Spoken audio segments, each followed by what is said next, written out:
Oi, literapistas! Bem-vindos hoje para uma conversa com um leitor muito, muito especial. Mas antes eu quero vos recordar que tenho aqui comigo a Flávia Amâncio, Olá.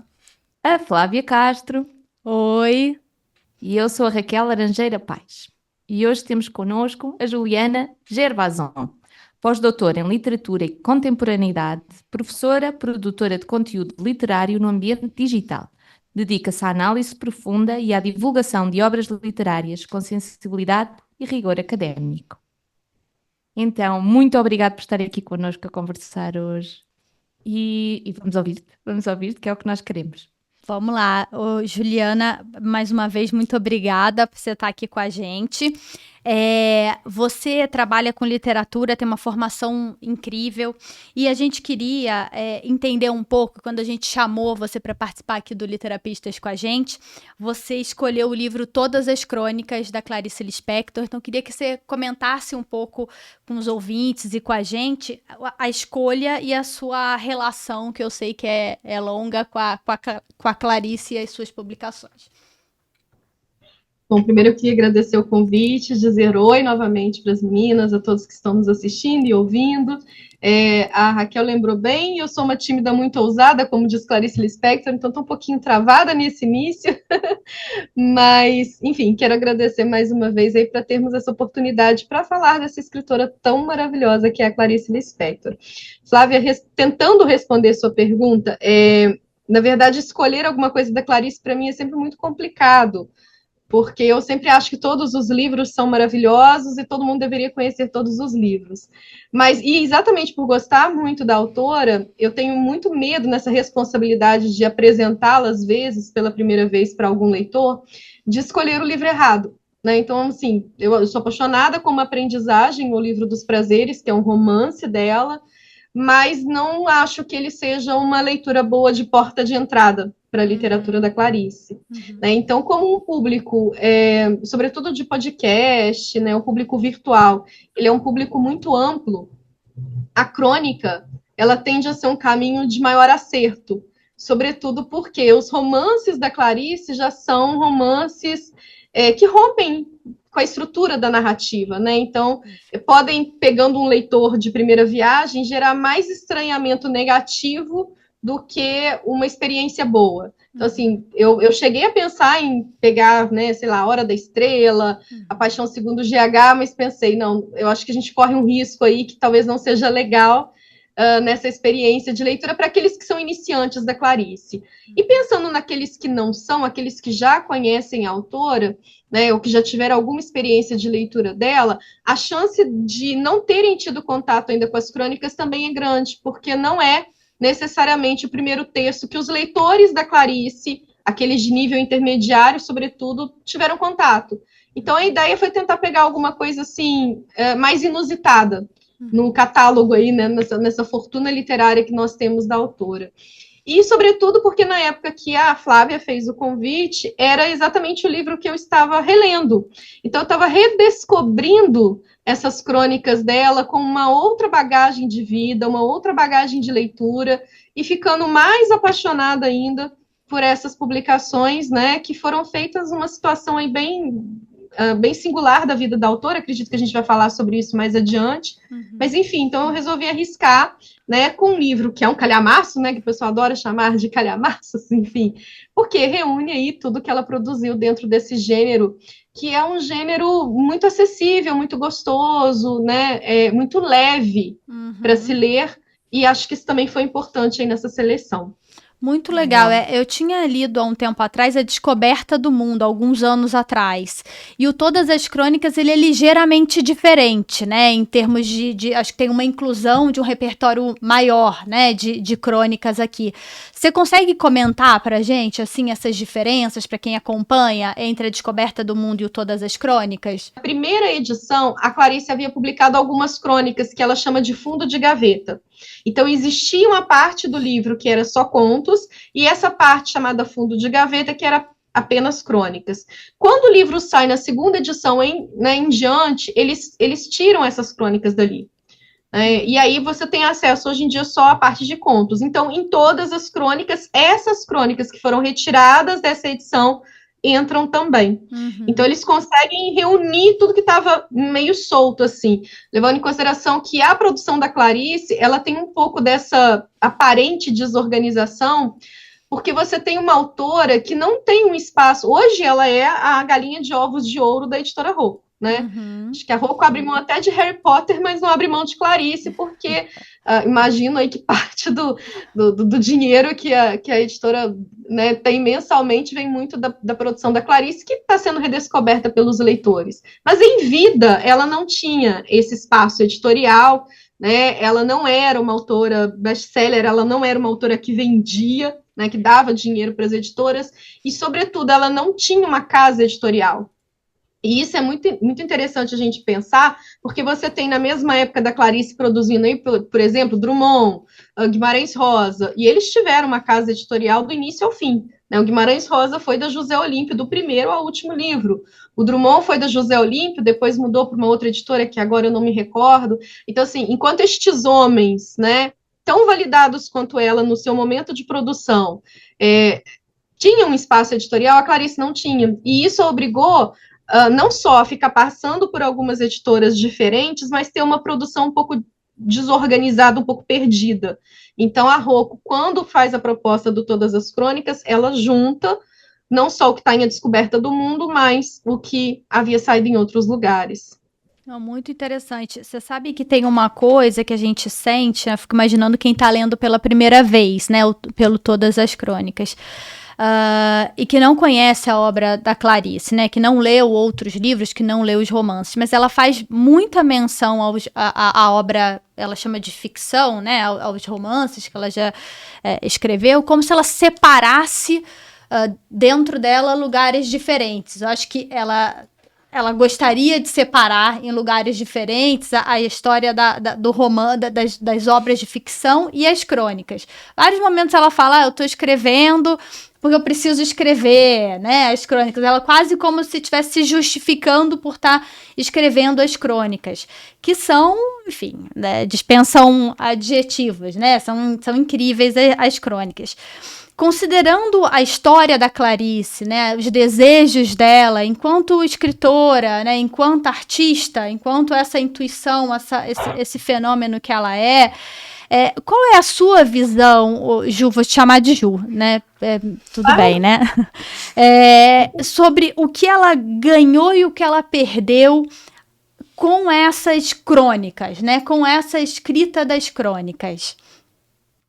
Ô, Flávia, acho muito legal isso que você falou, porque isso nos coloca numa posição aqui de ter que discutir um assunto muito específico a respeito dessa produção aqui. A Clarice, ela começa com romance, né, que é O Perto do Coração Selvagem, lá em 1943, se eu não me engano. Eu sou péssima para datas, viu? Então peço desculpas aos ouvintes aí que estão esperando números muito certinhos, mas acho que é em 1943. E ela, enfim, tem a produção de contos, que para mim é o que tem de melhor na obra dela. Então, assim, você tem o romance e o conto, que são validados literariamente como produção literária, como uma produção singular dos autores. Quando ela recebe o convite para escrever crônicas, ela já está saindo de um gênero que, né, é validado e que é o que ela produz.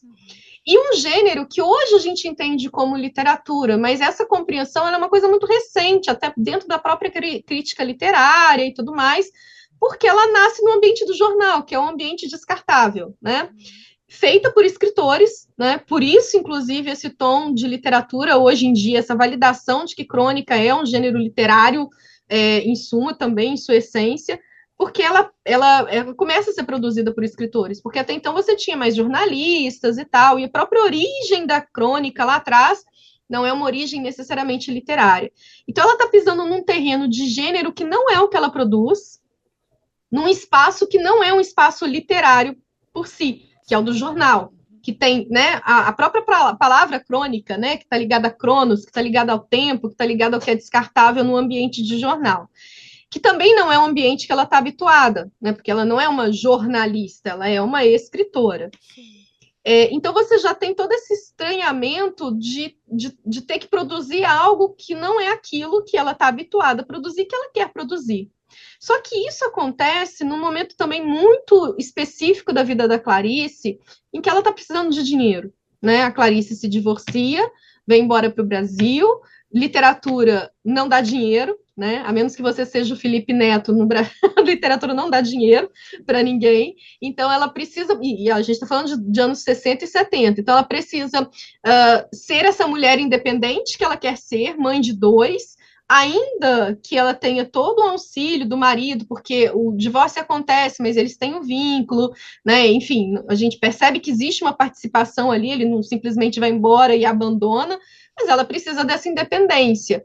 E essa independência ela precisa buscar em caminhos que não são necessariamente aqueles que ela queria percorrer como escritora de contos e romances. Então ela aceita fazer traduções, várias traduções. Esse é um período da época da Clarice, o das crônicas, em que ela está traduzindo para muitas editoras, e traduzindo desde best-seller aí, né, literatura lixo, entre aspas, que vem do exterior e que está vendendo muito, a coisas como verbetes de enciclopédia, né? Ela precisa aceitar escrever colunas femininas para jornais, ela precisa aceitar fazer textos de encomenda, que é uma coisa que ela não gosta.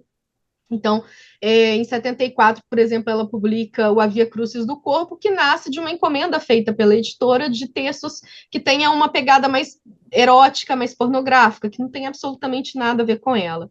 Então, todo esse contexto, né, de trabalho que ela precisa exercer enquanto escritora demanda dela coisas que não são necessariamente aquele lugar da escrita. Por isso que a gente sente o tempo inteiro na leitura das crônicas, várias vezes, né, que é uma temática que se repete, esse pedido de desculpas. Sim.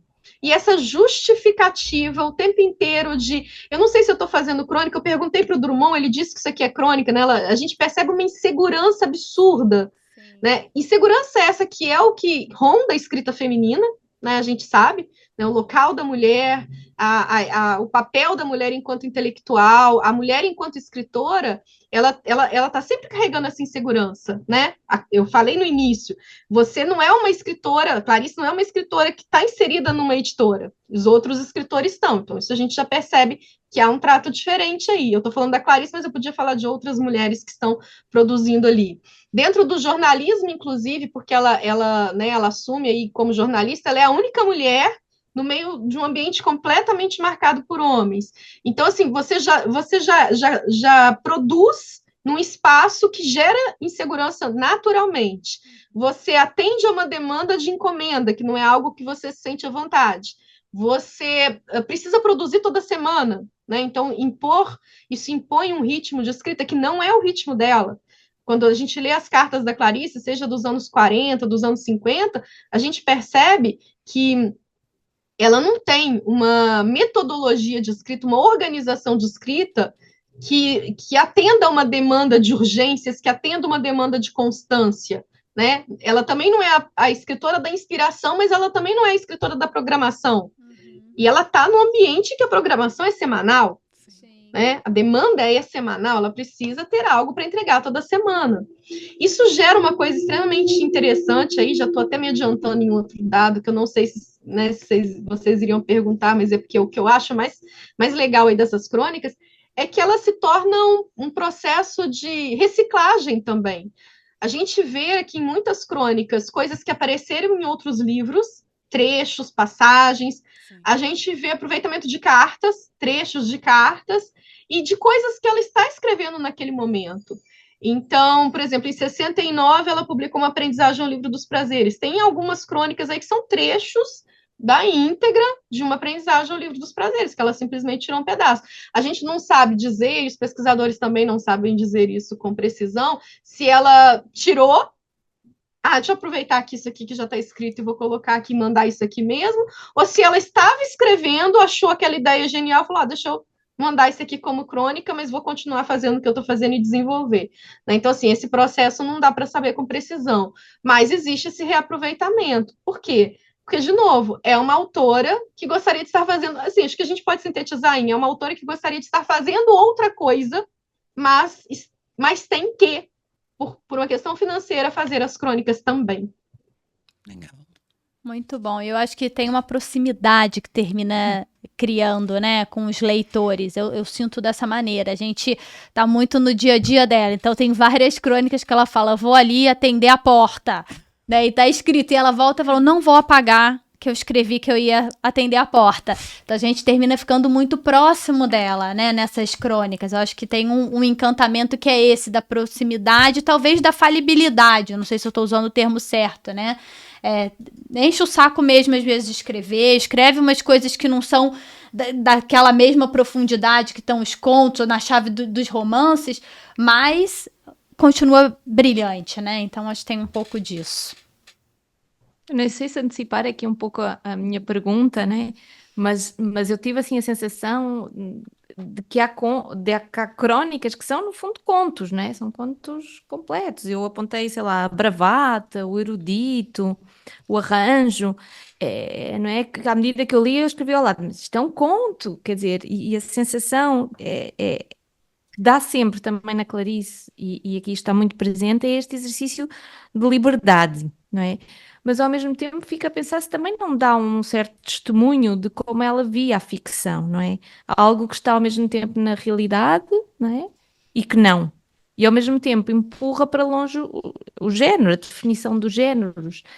E fica a pensar se ela com isso, um bocadinho na linha do que tu estás a dizer, ela não entrega só o que ela quer, né? Em certa medida, mas também o que o leitor quer dela, não é? Exatamente este amor do leitor ao conto da Clarice. Existe uma intimidade muito grande aí, né? Acho que a Raquel e a Flávia falaram. Acho que a gente tem uma Clarice bem despida e da própria literatura, né? Essa liberdade de, já que eu estou fazendo um texto que, né, não é o romance, não é o conto, que são que eu valido como literatura, eu vou me despir mais aqui, né? Eu vou me deixar mais à vontade. E tem crônicas que ela responde cartas, né? Tem crônicas que, ao invés de mandar a carta de volta para o leitor que enviou a carta para o jornal, ela escreve e publica ali. Tem crônicas que ela envia recados para as pessoas na sociedade, assim, né? Que ela pede desculpa por não ter ido a um evento, né? Ela distancia-se mesmo do gênero, assim. Ela não se prende à prisão do que deveria ser a crônica, que é algo que muitos escritores fazem, mas eu acho que ela leva isso aí a um extremo que, para a época, né, não só causa uma ruptura, mas causa uma proximidade ainda maior com o leitor, porque você tem uma proximidade com uma autora que até então estava fadado a um rótulo de hermética, inclusive. Sim. Né? Você tem uma autora que é distante, que é hermética, que é difícil, e que, de repente, está nua e crua no jornal, né, toda semana. Devia ser muito gostoso. Chega a ser até Sim, revolucionário, né? Essa coisa de não seguir exatamente como são as crônicas todas as semanas. De repente, ela mistura a crônica. Tem até entrevistas, né? A gente viu entrevistas dela também sendo publicadas como crônicas. Então, além de contos, entrevistas, ou seja, é uma mistura muito bacana, né? De quem ela é, da escrita dela, do trabalho dela, num contexto, num ambiente que teoricamente não deveriam estar ali, né? Então, assim, chega a ser um pouco revolucionário até para a época. Sim, eu acho que é um revolucionário incidental, né? Porque, por exemplo, você pega o Perto do Coração Selvagem, ele é revolucionário na medida em que ela não respeita a estrutura narrativa padrão, né? Assim como ela faz em Paixão Segundo GH, quer dizer, ela constrói um romance tenso, denso, que tem um ambiente, um personagem, um tempo, né, corrido aí, cronológico e rápido, etc. E a crônica, ela também faz essa revolução do gênero, né? Mas é uma revolução do gênero que eu acho que é incidental exatamente porque você tem, na verdade, uma pessoa tentando tapar um buraco para fazer uma renda. Né? Então, deixa eu ver, eu tenho uma entrevista que eu tenho aqui, eu vou mandar uma entrevista, porque tem o prazo, tem a demanda semanal. E lembrando que a gente está falando de uma época que você atende essa demanda não é por um e-mail rapidinho ou por um arquivo enviado por WhatsApp. Né? Tem todo um processo editorial aí que deve fazer com que o tempo ainda seja muito mais curto do que o de uma semana. Né? E ela tem que atender essa demanda. E é curioso, porque quando ela é dispensada do jornal, e é de um dia para o outro, né? É uma dispensa que a deixa extremamente magoada, e ela fala sobre isso em cartas, e, enfim, é algo que a machuca bastante. Eles ficaram com algumas crônicas que ela já havia enviado com antecedência, porque ela, às vezes, enviava exatamente para ter essa barriga, né? Já, se não deu tempo, pelo menos tem alguma coisa lá. Então, também não é uma coisa. A revolução ela acontece também nisso, porque a crônica no jornal ela entra muito como preenchimento de um texto que traga leveza no meio de um monte de notícia, mas que tem algum link com aquelas notícias. E a dela é atemporal, né? A dela pode caber em qualquer Sim. semana, em qualquer mês, em qualquer ano. Né? Tanto é que quando ela sai, sobra um monte e fica para trás. E ela fica chateada com isso, que ela fala: não me pagaram aquelas que ficaram lá. Não me pagaram, ainda ficaram com algumas crônicas minhas. Ela reclama disso também. Legal. E É interessante bem você interessante falar como sobre ela. isso, sobre as crônicas dela serem atemporais, porque uma das coisas que a gente também conversou aqui foi que essa questão de não ter, né, marcas temporais faz com que a gente leia em qualquer época da vida, né? Fez sentido lá atrás para a geração que leu Clarice no momento em que ela escreveu, e faz muito sentido hoje, a gente lendo hoje, depois de, sei lá, quase 50 anos após a morte dela. E por aí vá, talvez nas próximas gerações também. E isso é tão interessante porque ela fala do lado de dentro dos sentimentos, né, dela enquanto pessoa, né, enquanto os sentimentos nossos, né, que nós carregamos, mas ela também fala do externo, né? Tem até uma crônica que é o do Chacrinha, onde ela fala que ela assistiu ao programa e que no final ela termina dizendo que ela esperava que o povo exigisse mais. Né? Então ela fala de si, fala do sentimento humano, mas fala também do que é externo, do que está sendo colocado para a gente. E aí dá para a gente pensar que não mudamos muito, né? De lá para cá. Né? A atemporalidade fala um pouco disso também sobre nós, que não somos um pouco, não quero usar a expressão mais do mesmo, mas evoluímos pouco ou mudamos pouco. E essa incapacidade de mudar, né, é o que torna talvez Clarice ainda cada vez mais atual.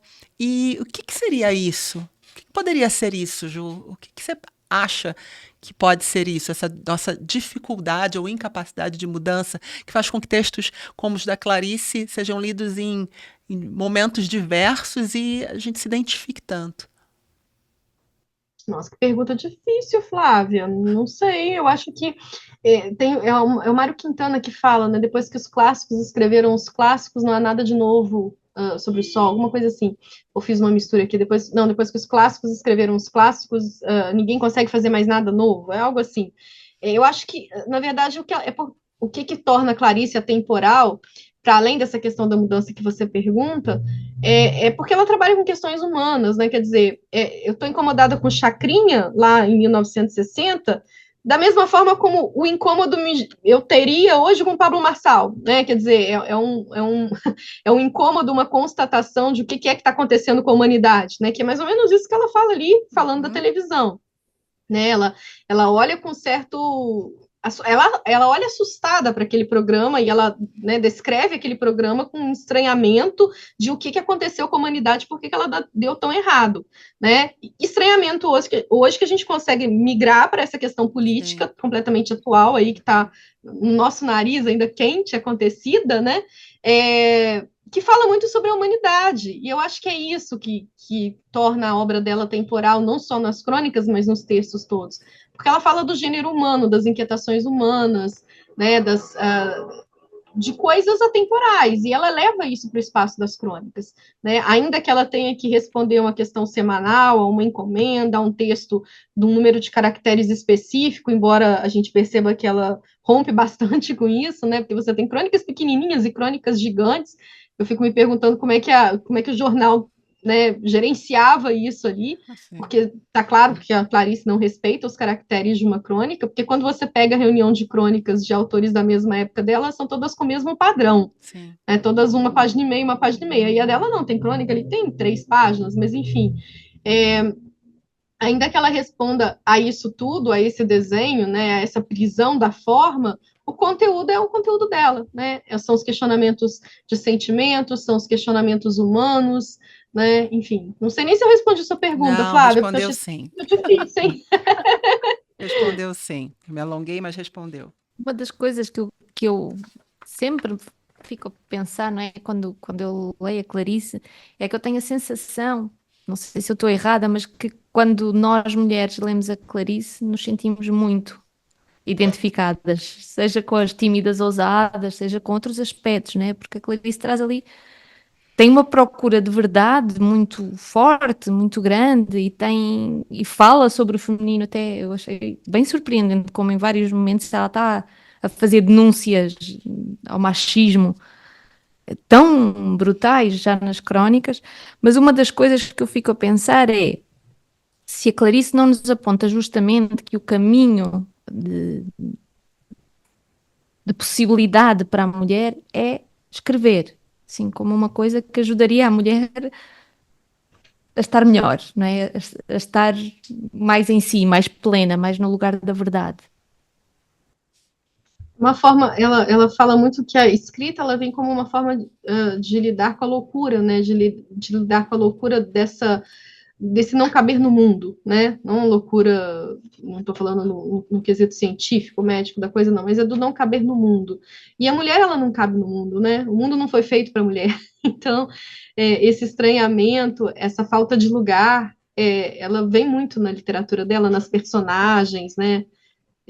Nessa tentativa de inadequação ao que nunca vai ser adequado ao gênero feminino, né, infelizmente. Vocês sabem que eu vou fazer um adendo aqui, porque a gente fala das leituras que a gente gosta, mas também das que nós estamos fazendo, né? Eu recentemente terminei de reler esse livro aqui, que eu não sei se vocês conhecem, e se não conhecerem, eu não vou ficar chocada, porque eu também não conhecia até ano passado, Virgindade Inútil e Anti-Higiênica. Não. É de uma escritora brasileira chamada Hercília Nogueira Cobra, e esse livro, por ter sido censurado na época que ele foi lançado, em 1924, com esse título, ele ficou, né, sumido, assim, da nossa sociedade, da nossa historiografia literária, e é a única produção da Hercília. E tem uma passagem, o Virgindade Inútil, ele é o título do romance, tá? E o Virgindade Anti-Higiênica é o título do ensaio. São os dois únicos textos que a Hercília publicou. Um ensaio e um romance. O ensaio é de 24 e o romance é de 27. Vocês conhecem Um Teto Todo Seu, da Virgínia? Sim, claro. Uhum. Um Teto Todo Seu, que é de 29, a Virgínia vai discutir exatamente que a independência intelectual feminina ela depende de coisas materiais. É mais ou menos essa tese que a Hercília está desenvolvendo aqui no romance e no ensaio, mas ela vai falar muito da questão da virgindade. Ela foca muito nisso.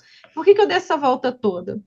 Porque no Virgindade Inútil, que é o romance, você tem uma personagem que é a Cláudia e tal, e ela, enfim, engravida, e ela vai falar o seguinte: meu caro, tu não me compreendes ou não me queres compreender. Falo em dar liberdade à mulher com a condição de ela ser educada de maneira completamente diversa, de modo a poder viver por si, com o sentimento da sua responsabilidade. Hoje, a mulher põe filhos no mundo com a mesma inocente simplicidade da galinha a pôr o seu ovo. Não cogita se tem meios de dar de comer ao bebê. E aí ela continua desenvolvendo essa tese, que eu não vou me estender. Por que eu falei isso? Porque a Clarice tem um conto que chama O Ovo e a Galinha. Sim. Ou a Galinha, desculpem. Não, a Galinha. Está em Laços de Família, se eu não me engano. E eu acho que aparece aqui numa das crônicas, né? Um trechinho, assim, né? Essas coisas dela reaproveitar. E ali na Galinha, se você lê assim, né, sem olhar nenhuma camada de análise, é a história de uma galinha que ia ser o almoço da família, mas que foge, e aí o pai da família vai lá atrás, né, como um grande caçador, recuperar a galinha que era o almoço, só que a galinha coloca um ovo, e aí ele fica com pena e decide não matá-la, porque tadinha, ela é mãe, e leva para dentro de casa, e eles cuidam dela, até que um dia ela vira o almoço, depois de um tempo. Olha como que a gente tem um texto de 24 e a Galinha, que é da década de 60, discutindo a condição, né, de fragilidade feminina. Fragilidade essa que ambas trabalham com a metáfora da maternidade, mas, sobretudo, de uma inadequação, né, a um espaço, a uma sociedade que não estão preparados para dar a essa mulher o único caminho que a sociedade quer, porque a sociedade quer dar um caminho para essa mulher e pronto, né? Ela não pode sair deste lugar. E o que a gente vê na literatura da Clarice, seja nesse conto que eu usei aqui de exemplo e fiz essa relação eu acho que me chamou muita atenção, assim, né? É exatamente isso, é discutir essa questão feminina nesse entrelugar. O ser humano já é difícil, né? Você ser humano, independente do gênero, já é algo complexo, né? E você tem uma sociedade refletindo sobre muito sobre isso já nessa época por conta do existencialismo e tudo mais. Mas o ser mulher é mais, né? E aí a gente vê isso o tempo inteiro na obra dela, a gente vê isso principalmente nas crônicas, né? Ela discute muito isso, e acho que está muito bem colocado isso que você fala, Raquel, concordo demais. Eu acho que até vou aproveitar aqui o gancho para comentar um dos contos. Para mim é quase como se fosse um conto, né? A crônica chama Amor, na página 443, que é a crônica do Coati, né? Que ela tá com um amigo na rua, ela vê uma figura esquisita andando com uma coleira, né? Ela parece um cachorro, né? Ela de lado parece que é um cachorro, mas tem alguma coisa, a forma como ela descreve é maravilhosa. Olha só a frase. Só depois entendi que minha atrapalhação não era propriamente minha. Vinha de que aquele bicho, ele próprio, já não sabia o que era e não podia, portanto, me transmitir uma imagem nítida. Ou seja, o Coati, que está na coleira, a gente vai saber mais adiante, fazendo spoilers da crônica, que é um Coati na coleira, encoleirado, não um cachorro, aquilo gera um estranhamento. Mais adiante, né, ela vai falar assim, sobre a relação do cara que está guiando, né, levando o Coati pela guia, e ela está comentando esse cara, né? Então, assim, ela fala, penso também na iminência de ódio que há no Coati. Ele sente amor e gratidão pelo homem, mas por dentro não há como a verdade deixar de existir. E o Coati só não percebe que o odeia porque está vitalmente confuso. Então, veja isso como isso é muito mais amplo do que só a situação que ela dá.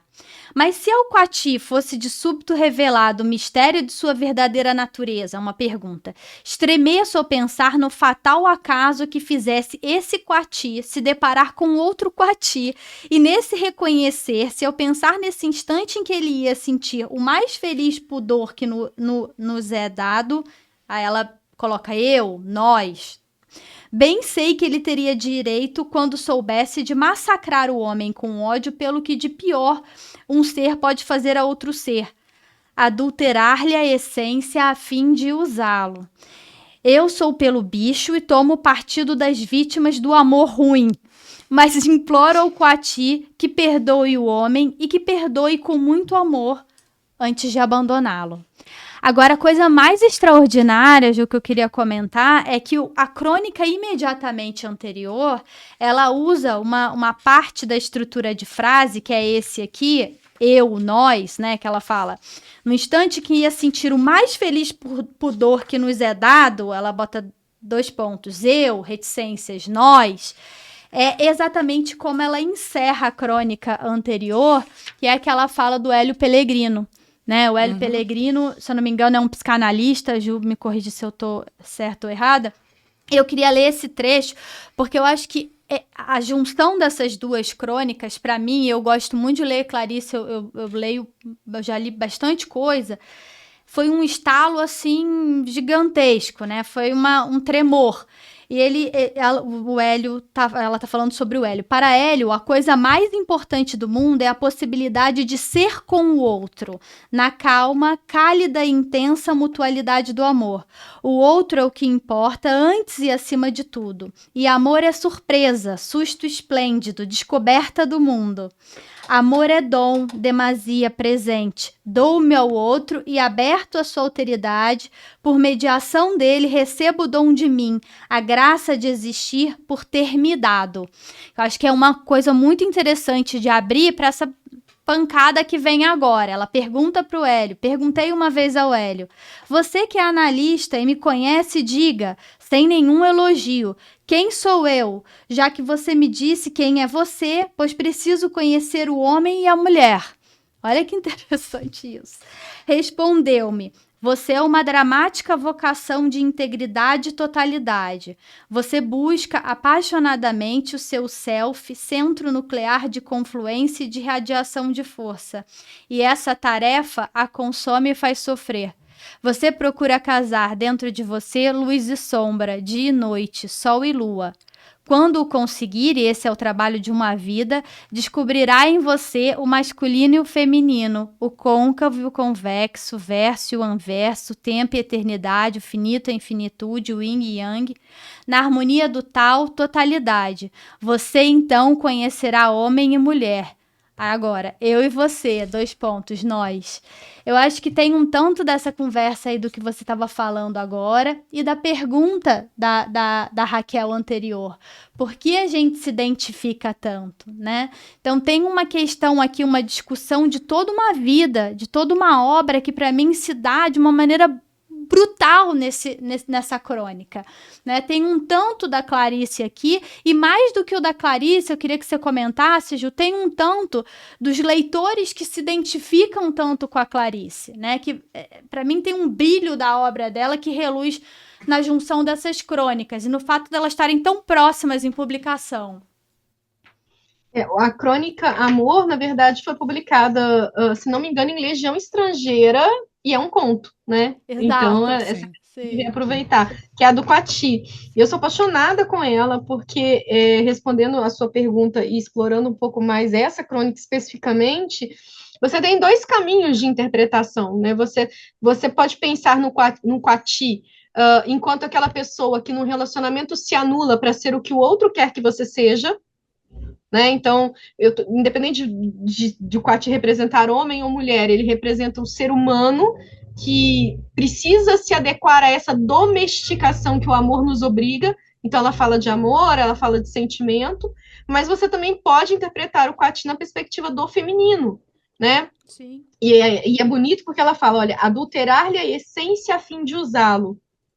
Né, quando ela vai citar, e você leu esse trecho, que tem tudo a ver com o livro da Ercília que eu citei, ao falar da questão do feminino na sociedade, né? O que é a história da mulher, se não uma história de adulteramento da essência para que ela seja usada e domesticada pelo homem. Então, quando ela nos permite essas interpretações tão amplas sobre o viver e sobre o homem, sobre a mulher, para além de uma visão feminista, ela cria, né, esse diálogo com o leitor, ela cria essa voz, né, do olhar para dentro de nós e pensarmos em quem somos, o que queremos, que lugar que nós preenchemos, e, enfim, né, é o caminho da vivência humana, né? E aí a crônica do Hélio Pellegrino, ela me lembra muito o diálogo que a gente tem em uma aprendizagem, o livro dos prazeres. O que o Hélio e a Clarice estão fazendo aí nessa crônica, né? Essa troca,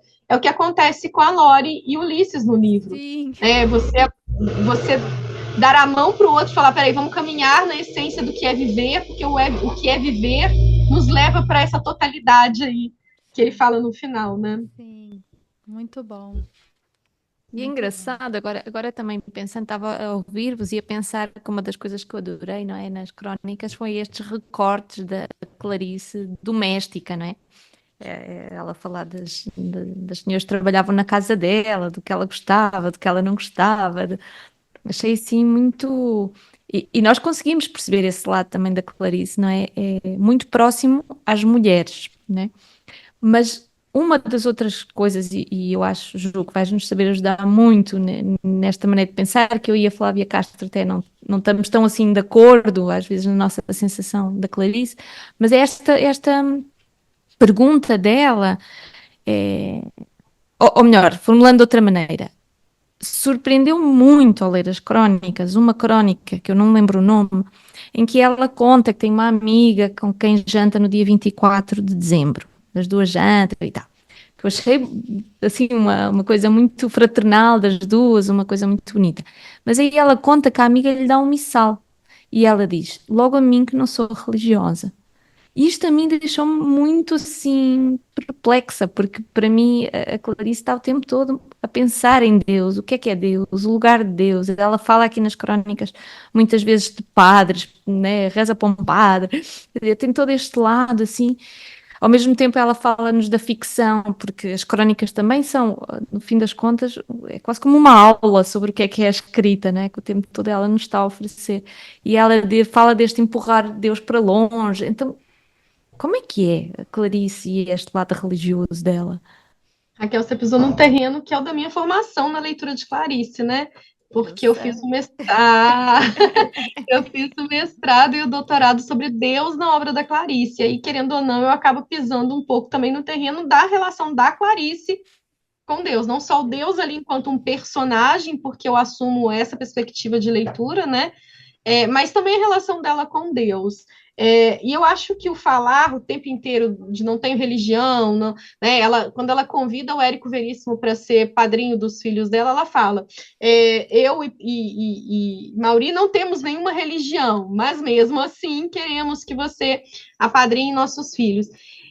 Aí é uma visão bem assim, bem pessoal mesmo. Eu tenho muito que isso é uma questão mais de contexto histórico do que algo que realmente esteja dentro dela, porque a Clarice ela é de uma formação judaica, de uma família, ela é alfabetizada e ela aprende Yiddish paralelamente ao português, então o judaísmo está todo introjetado ali na formação dela, na cultura dentro da casa dela, mas é um momento extremamente delicado, tanto é que quando ela é demitida do Jornal do Brasil, desligada do Jornal do Brasil, vários jornalistas que tinham vínculo com o judaísmo ou que eram judeus assumidos também são demitidos, né, por uma questão política de um contexto histórico complicado ali da época.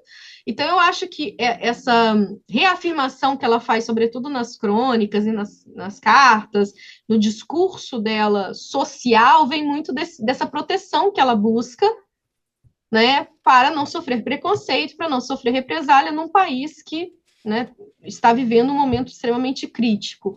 Mas, para além disso, eu vejo muito que a experiência de Deus na obra dela é muito uma experiência do eu. Então, e vou citar de novo uma aprendizagem, porque acho que esse é o que melhor exemplifica isso. Você tem uma personagem que, num primeiro momento do livro, ela tem uma experiência com Deus completamente institucionalizada, que é aquela experiência ritualística, da oração, da crença, do ritual mesmo.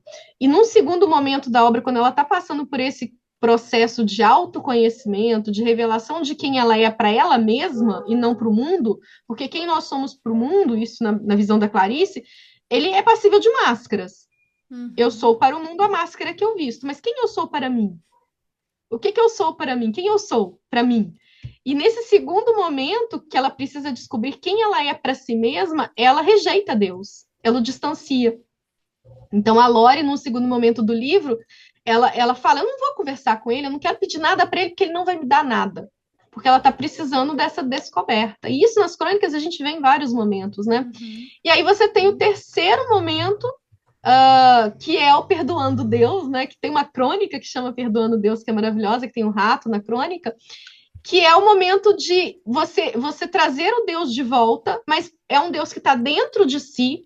Então, é o Deus místico, que muitos, né, chamam de Deus místico, e há estudos mais recentes aí que estão até vendo a Clarice pela perspectiva do I Ching e tal, desinstitucionalizando ele, mas trazendo de volta para uma existência possível junto com o eu. Né? E o conto, a crônica Perdoando Deus, eu cometi o mesmo ato falho, Flávia. A crônica Perdoando Deus, ela faz exatamente esse movimento, quer dizer, eu te nego, eu te rejeito, mas você está aqui. E ela faz isso o tempo inteiro, né, Raquel? Então, quando ela fala, eu não, por que ela me deu um missal se eu nem tenho religião? Mas ela tem um apego muito grande à questão religiosa, tanto que nas cartas, eu acho que ela não cita isso em nenhuma crônica, mas nas cartas ela fala da leitura de Imitação de Cristo. E os próprios títulos dos livros dela, né, gente?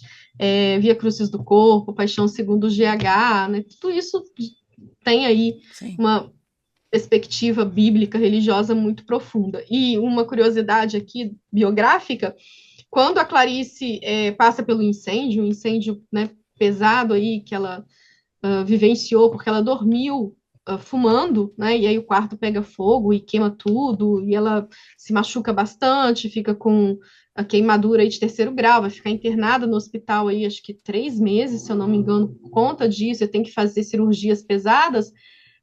A única coisa que não queima no quarto dela é uma Bíblia. E ela faz questão de falar sobre isso. Ela fala a Bíblia que ficava do lado da cabeceira da minha cama é o único objeto que sai inteiro desse incêndio. E ela É fala, o tal que a amiga lhe dá, né? Acho que é. Não sei se é a exato, Bíblia, se é o missal, mas pronto, que ela recebe dessa amiga, é, né? Então, é bem, bem bonito isso. é. Eu só Meninas, queria fazer um comentário, aproveitar, que eu acho que essa coisa que a Ju tá falando, né?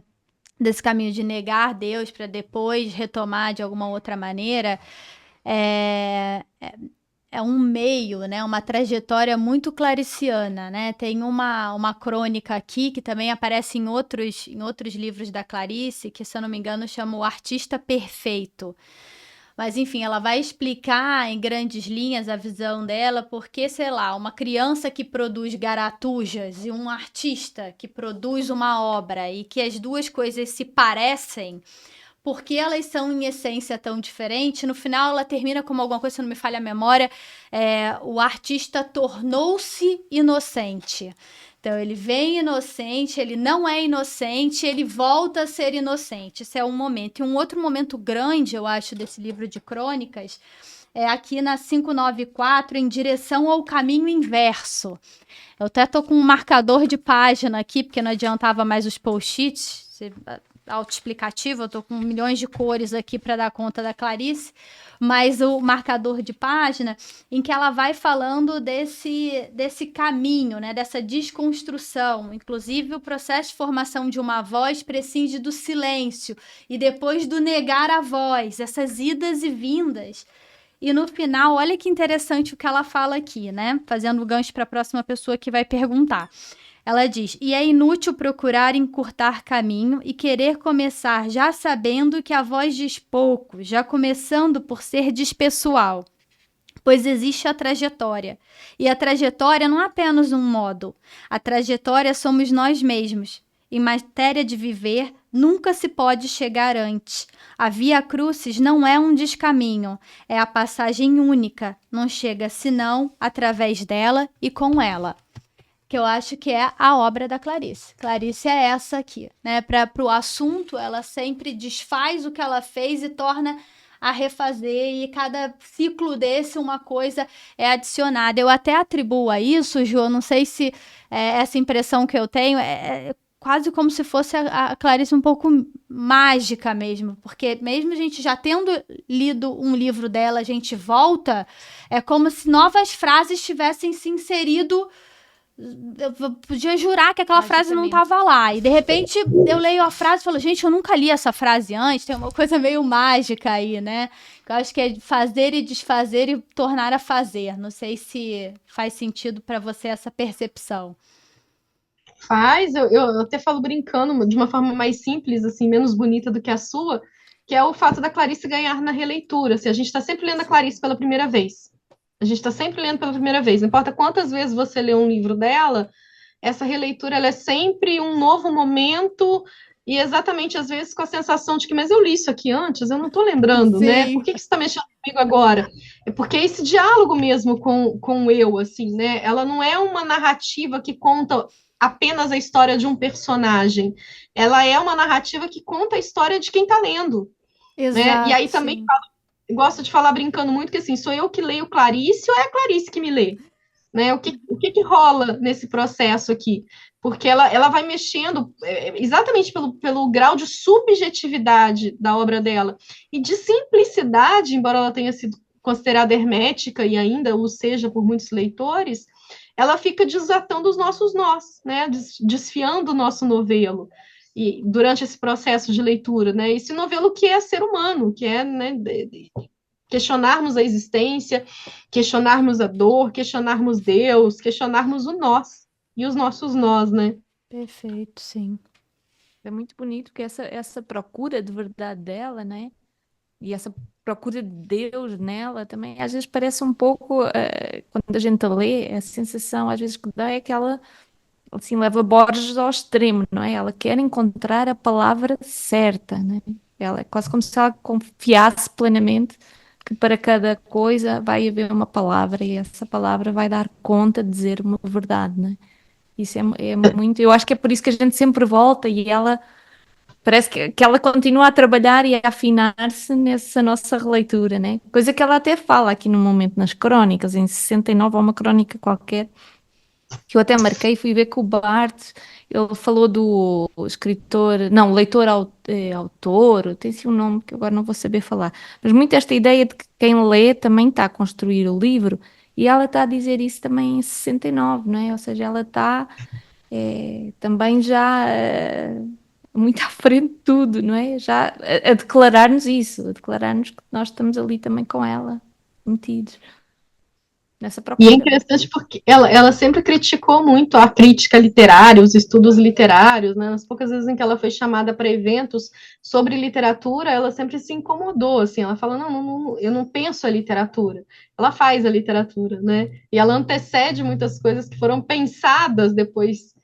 dela, como você cita aí a questão do Barthes, né? Mas, enfim, ela e acho que foi a Flávia que falou também da questão do próprio ato da escrita. Ela questiona o ato da escrita, né? Ela questiona até a serventia dele para um escritor, assim, né? Para esse movimento de buscar a verdade das coisas. Será que a escrita me vale para isso também, né? Sim, ela fala inclusive num conto que a escrita salvou, né? Salvou da solidão. Acho que é na crônica, conto não, na crônica. Acho que é a crônica Lembrança de uma Fonte, acho que é isso. Ela diz que a escrita salvou de uma solidão que era estrangeira. Ela estava em um outro país, ela não conhecia a língua e ela escrevia para criar um diálogo, né, para se socializar com ela mesma e também com esse outro que era a escrita que estava se apresentando ali para ela, né? E aí eu fiquei pensando assim nesse devaneio mudo, ela com ela mesma e com esse outro, se nós podemos chamar de que a escrita preenche esse papel, né? Eu não sei se o nome seria esse, mas esse lado social nosso, de que depende desse outro, né? Depende desse outro para existir. Então, ela, nesse lugar de exílio, né? De solidão, ela usa a escrita como esse outro, né? Para dialogar e para trocar. E que enfim, é poético, é bonito, mas que salva de fato, né? Ela diz que foi o que a salvou. Queria que você comentasse Tem um uma, pouquinho. tem uma carta dela em que ela diz assim: eu não pertenço a nenhum lugar me quer. Ela é uma mulher em trânsito, né? E quando ela começa a escrever, quando ela se encontra num lugar que não é um lugar geográfico, mas é o lugar da escrita, ela continua em movimento, porque aí ela se casa com o Mauri, que sendo diplomata, vai embora do Brasil. Então, ela, nesse movimento, ela fica extremamente insatisfeita, porque quando ela se encontra em algo, ela precisa se distanciar desse algo de alguma forma. Por quê? Porque quando ela publica os primeiros livros, ela quer saber o retorno do público, ela quer saber como é que a sociedade, como é que os leitores a recebem enquanto escritora, mas aí ela precisa ir embora do Brasil. Então, esse retorno ela vai ter de uma forma extremamente lenta, dependendo da ajuda das pessoas que levavam né, os recortes dos jornais para ela, ou dependendo das notícias nas cartas. Então, a gente percebe nas cartas desses primeiros anos em que ela está fora do Brasil, uma aflição, assim, uma angústia muito grande para saber notícias sobre a recepção do público leitor dos seus livros. E angústia essa que, inclusive, atrapalha até o próprio ato da escrita, né? Então, tem um hiato aí entre alguns romances, porque ela quer escrever, mas ela não consegue, porque, enfim, né, ela não entende nem o seu lugar enquanto escritora. A escrita salva, mas também a sufoca, né? No processo aí da construção da escritora Clarice Lispector. Muito legal. Maldição, né? Ela fala a maldição que salva, né? A maldição que salva, exatamente. Muito bonito. E de novo essa coisa da pertença, né? Que as crónicas eu acho que trazem muito também, né? Já falámos aqui, mas é esse estar ali com as pessoas de alguma maneira, não é, Flávia? Que tu estás a trazer nesse lado social, aqui parece que ela consegue essa comunicação direta com os outros, né? É quem ela está sempre a dizer, eu vou dizer-vos, né? Eu vou contar-vos, eu vou, né? Dizer uma E verdade. essa busca do outro é uma constante na obra dela, né? Porque você tem Paixão Segundo GH, você tem A Hora da Estrela, o narrador sempre conversando com um outro, que é o leitor, né? Que se supõe ser o leitor. E na crônica ela vai ter esse outro, né? Esse outro nominado, esse outro que é plural, mas ele existe, né? Sim. E traz-lhe o arroz de polvo, né? É muito bonito. É. Esse arroz de polvo. Ai, desculpa. Muito bom. Eu me perdi aqui no nosso roteiro. A gente já tá no Já final tá no aqui. final, nas perguntas Então, estamos indo finais. pro final. Ai, tô muito triste, porque passou Também. muito rápido. Eu não tô querendo aceitar isso. Acho que por isso que eu tô relutando. Ô, Ju, a gente vai chegando aqui na pergunta final que a gente queria te fazer. Que é um pouco isso, né? Você estudou a Clarice, enfim, você lê muito Clarice, já leu, imagino, a obra toda, enfim. E eu tenho a curiosidade de perguntar o seguinte: se você tivesse a oportunidade de sentar com ela uma única vez para uma única pergunta, que pergunta você faria? Eu vou sair daqui precisando de uma sessão de terapia. Vou ligar para a Annalise e falar: oi, tem horário hoje? É urgente. Então, urgente, Então, eu tenho uma admiração por Clarice, assim, visceral mesmo, assim, muito absurda, sabe? Eu já passei pela época do que poderia soar estranho para os outros, assim, né? Que eu lembro, vou contar um caso aqui bem estranho. Quando eu tinha uns 18, 17 anos, estava no curso de letras, eu estava obcecada pela Clarice, né? Porque eu a conheço em 94, quando eu ainda estou no ensino médio. O primeiro livro que eu li dela foi A Hora da Estrela. E eu também nunca pertencia a nenhum lugar nunca me quis. E aí intensifica-se isso quando eu conheço Clarice, porque eu sempre fui apaixonada por literatura, sempre fui uma leitora voraz, mas eu sempre li aquilo que era compatível com a minha faixa etária. Então, você nunca vai ouvir falar, eu tinha 12 anos e li Dostoiévski. Não, eu tinha 12 anos e li livro para crianças de 12 anos. Mas, então, no ensino médio, no primeiro ano científico, eu tive que ler A Hora da Estrela. E o livro me arrebatou. Eu saí dele assim, você tem um narrador conversando com você o tempo inteiro, uma história incrível e tal. Eu cheguei em sala de aula louca para ter com quem conversar sobre ele. E eu sou de uma geração que, não tendo a internet, não tinha com quem conversar, a não ser os colegas da escola, se tivessem lido aquele livro. E todo mundo foi obrigado a ler, então eu pensei, nossa, hoje eu terei 45 possibilidades de conversa sobre um mesmo livro aqui que eu estou lendo. E quando a professora pergunta quem havia gostado do livro, eu sou a única que levanta a mão.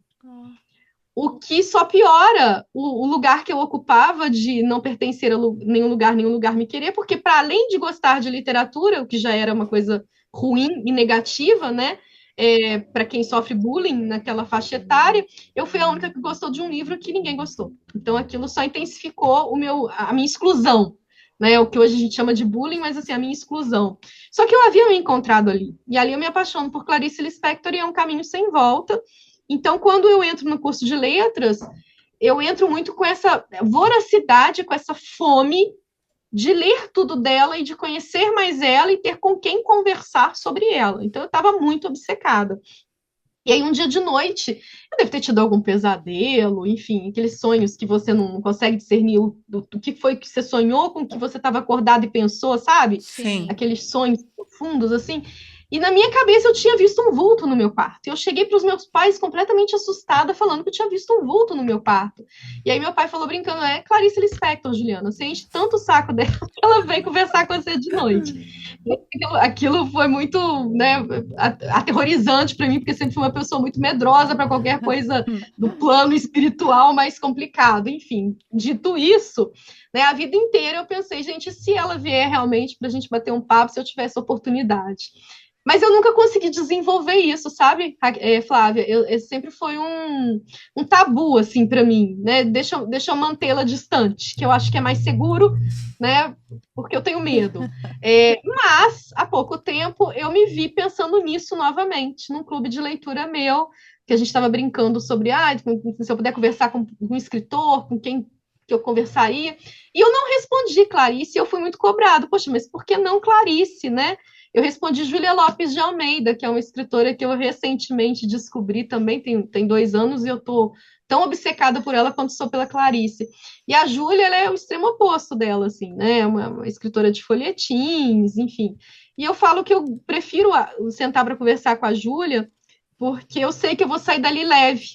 Eu sei que eu vou fazer perguntas para a Júlia e a Júlia vai responder as minhas perguntas, vai me servir um chá e a gente vai conversar muito e não vai haver espaços de silêncio. E a sensação que eu tenho é que se eu tiver esta oportunidade que você questionou aí, de ter a Clarice na minha frente, poder fazer uma pergunta para ela, o que vai acontecer é que ela vai me devolver a minha pergunta, uma outra pergunta, e nós vamos ficar em silêncio durante todo o encontro. Que legal. Eu acho que é por isso, eu acho que é isso que vai acontecer. Então, eu não sei que pergunta eu faria, mas eu já sei que, ao fazê-la, ela vai me devolver com uma pergunta e a gente vai ficar em silêncio o resto do encontro. E vai ser um encontro extremamente incômodo. Muito lindo isso, né? Muito lindo. Que lindo. E eu estava aqui procurando enquanto eu te ouvia, porque tem aquela crônica Se Eu Fosse Eu. O final da crônica parece você falando agora. Então eu queria... Só que eu preciso achar aqui o texto. Eu não sei qual é a página exata. Ela até tá marcada, mas como tem muita coisa marcada, eu não tô encontrando. Mas que ela fala, o final, acho que é a última frase. E seria perfeito para encerrar aqui. Mas eu vou achar depois e eu te faço questão de te mandar. Porque acho que foi lindo o que você falou. Gostei muito. Então é isso, Ju. A gente queria agradecer muito, muito, muito a sua participação. Aprendemos muito com você agora. Através de você também aprendemos muito sobre Clarice. E obrigada por ter aceitado o nosso convite, por ter vindo aqui e participado do nosso podcast. Flávia, Raquel, eu que agradeço. Eu ainda estou travada, ainda estou tímida, ousada, mas mais tímida do que ousada. Mas eu fico muito feliz de ter a oportunidade de falar de Clarice, de, enfim, trocar aí figurinhas, ter com quem falar sobre, né? Acho que isso é sempre muito raro e sempre muito bom. Agradeço a confiança aí desse convite, de aceitarem, né, esse desafio que é ler este calhamaço, porque vocês tiveram um tempo que não é o tempo ideal, né, que é o tempo da leitura do eu. Eu vou ler o tempo que eu quiser, no meu ritmo. Eu sei que vocês não tiveram essa oportunidade. Eu não sei, vocês não falaram de vocês, mas também não sei se foi o primeiro contato, se foi, né, que contato que foi esse na vida de vocês, de leitoras com ela, mas espero que tenha sido bem prazeroso, assim, para a gente continuar espalhando a palavra da Clarice para mais pessoas e, sobretudo, das crônicas, que estão neste entre lugar de indicações que quase ninguém faz quando fala dela e são de uma riqueza enorme. Para vocês verem, a gente passou o ato falho aqui do nosso encontro inteiro chamando de contos, não à toa. Exatamente. Tem uma lógica por trás disso, mas, assim, muito obrigada, viu? Fico muito feliz, assim, espero que quem está nos ouvindo agora tenha gostado também desse momento. Muito legal. Muito bom, Ju. Muito obrigada. Eu ainda estava aqui na esperança de achar, mas acharei. Vou deixar lá no rodapé a frase, porque acho que vai ficar lindo aí. Muito obrigada mesmo. A gente está muito feliz com você aqui e a experiência foi maravilhosa. É isso aí. Sem dúvida, sem dúvida. E isto, trocar figurinhas, assim, achar a turma, né, pertencer é muito bom mesmo, né? Realmente a gente redescobre aqui a Clarice de uma maneira muito, muito bonita. Obrigada, Ju. Obrigada a vocês. Tchau, tchau. Até a próxima. Até. Fiquei devendo a leitura do último parágrafo do Se Eu Fosse Eu, que eu lembrei enquanto a Ju estava comentando aqui a última pergunta que a gente fez a ela. Então, estou pagando aqui a dívida. O último parágrafo é: Se eu fosse eu, parece representar o nosso maior perigo de viver. Parece a entrada nova no desconhecido. No entanto, tem a intuição de que, passadas as primeiras chamadas loucuras da festa que seria, teríamos enfim a experiência do mundo. Bem sei, experimentaríamos, enfim, em pleno, a dor do mundo, e a nossa dor, aquela que aprendemos a não sentir. Mas também seríamos por vezes tomados de um êxtase de alegria pura e legítima que mal posso adivinhar. Não, acho que já estou de algum modo adivinhando, porque me senti sorrindo e também senti uma espécie de pudor que se tem diante do que é grande demais.